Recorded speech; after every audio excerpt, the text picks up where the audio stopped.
after an introduction like that, the best thing I could do is leave the stage. I don't need to say anything else. Susan, thank you so very much for that very kind and eloquent introduction. While she said a few things about me, the most important thing she said was about my wife, Linda. Most folks who know us, we met in college. And most folks who know us and see me now, they said, Linda has brought you a long, long way. And that is very, very true. To our state and local elected officials, to President Daley and members of the George C. Marshall International Center Board, our veterans and their families, veteran organizations, and other distinguished guests, thank you for taking time out of your schedules today to attend this ceremony. I certainly want to acknowledge the Loudoun County High School Junior ROTC cadets who did an outstanding job in presenting the colors, to the Bryan Woods Falcon Regiment, and also to the West Point Alumni Glee Club, just for an outstanding rendition of our medleys there, and also that testament of freedom. Where I'm from in Martinsville, they said if that doesn't get your fire started, your kindling must be wet. Now some folks don't know what kindling is, so ask your neighbor what is kindling and they'll tell you. I used to go out and get kindling to start the fire, so I remember that. I'm honored to provide remarks today on such an important and special occasion, and especially within the backdrop of this historic home of a great American patriot, General George Catlett Marshall, Jr. It's wonderful to be here in Leesburg one more time. Each November, the American people set aside Veterans Day to honor all who have served our country in uniform, and quiet tributes and grand parades at community centers and war memorials. At community centers, Americans from all backgrounds come together across the nation on November 11th to celebrate the men and women who have fought to keep our country strong and free. Originally called Armistice Day, Veterans Day was originally designated as a day to celebrate the end of World War I. The First World War ended November the 11th, 1918, and the legislation that created Veterans Day was, and I quote, dedicated to the cause of world peace and to be hereafter celebrated and known as Armistice Day, unquote. As time went on and America engaged in further conflicts during World War II and Korea, veterans groups called for a change. Rather than honoring the armistice and only those who served in World War I, the holiday would now honor all veterans from every war and conflict the United States had encountered. For those who served and those still serving, Veterans Day is a time to reflect on their own experiences and to acknowledge their enduring bonds with each other. Every generation has faced its own set of challenges, but the millions of men and women who have served in the United States Armed Forces are united by their common duty and uncommon courage.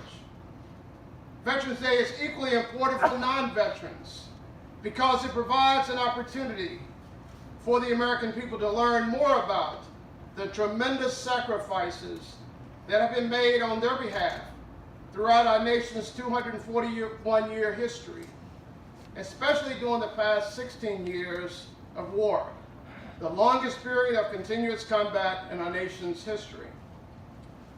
President John F. Kennedy once said, we must, and I quote, we must find time to stop and thank the people who make a difference in our lives, unquote. We're here today to honor those people, our heroes, and to remember their achievements, their courage, their dedication, and to say thank you for your sacrifices. I'd like to ask our service members and veterans to please stand. Thank you for answering the call to duty. Thank you for your service and sacrifice. You have made a difference in the lives of the American people and have made our armed forces the most respected in the world. Please join me again. Another round of applause.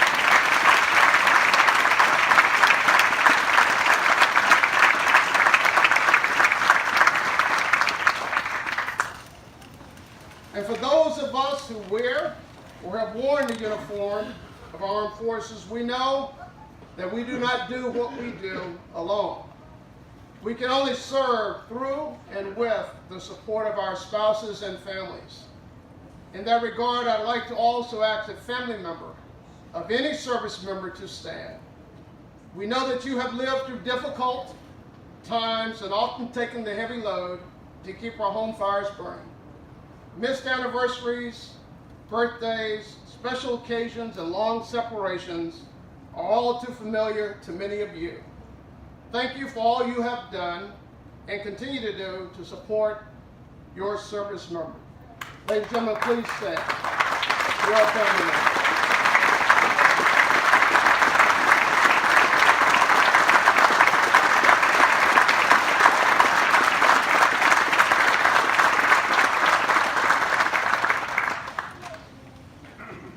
The service members we honor today came from all walks of life, but they shared several fundamental qualities. They possessed courage, pride, determination, selflessness, dedication to duty, and integrity. All the qualities needed to serve a cause larger than oneself. Many of them didn't ask to leave their homes to fight on distant battlefields. They didn't go to war because they loved fighting. They were called to be part of something larger than themselves. And when the call came from the nation, they answered. They were ordinary people who responded in extraordinary ways in very challenging times. They rose to the cause because they wanted to protect a nation which had given them and us so much. Since the first shots were fired at Lexington and Concord and the Revolutionary War began, American men and women have been answering the nation's call to duty. Millions of Americans have fought and died on battlefields here and abroad to defend our freedoms and our way of life.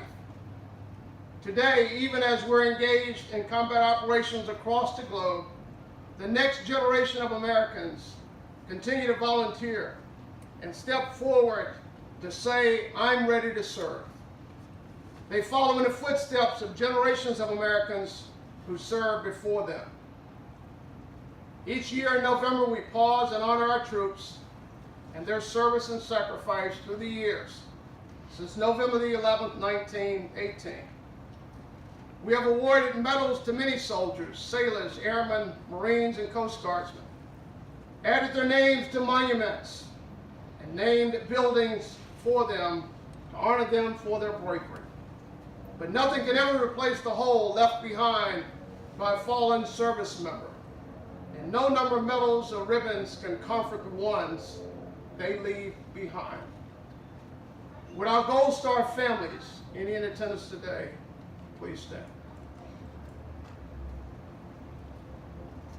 Please join me in at least acknowledging our Gold Star families.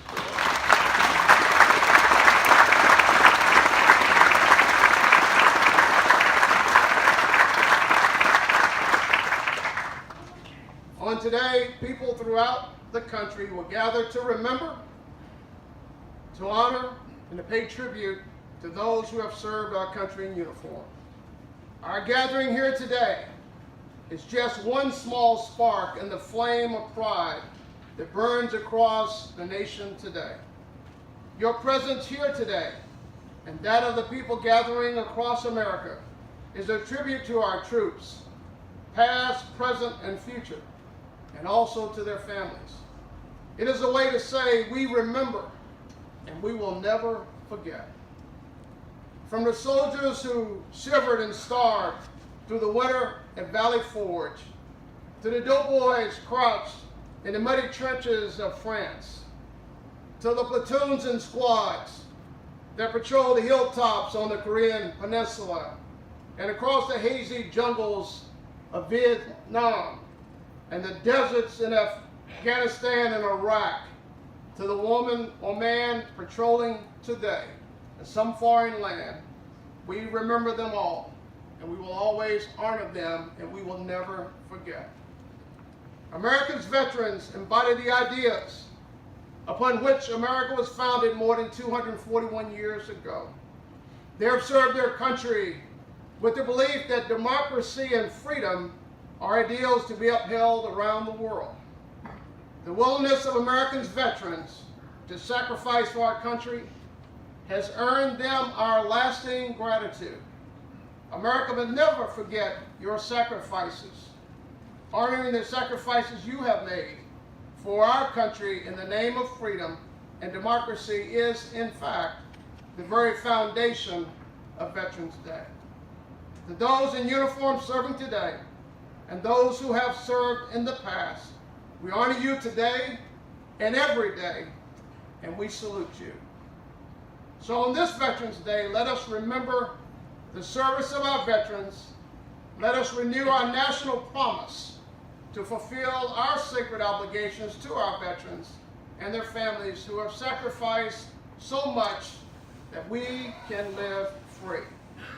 In the words of the American journalist Elmer Davis, America will remain the land of the free only so long as it is the home of the brave.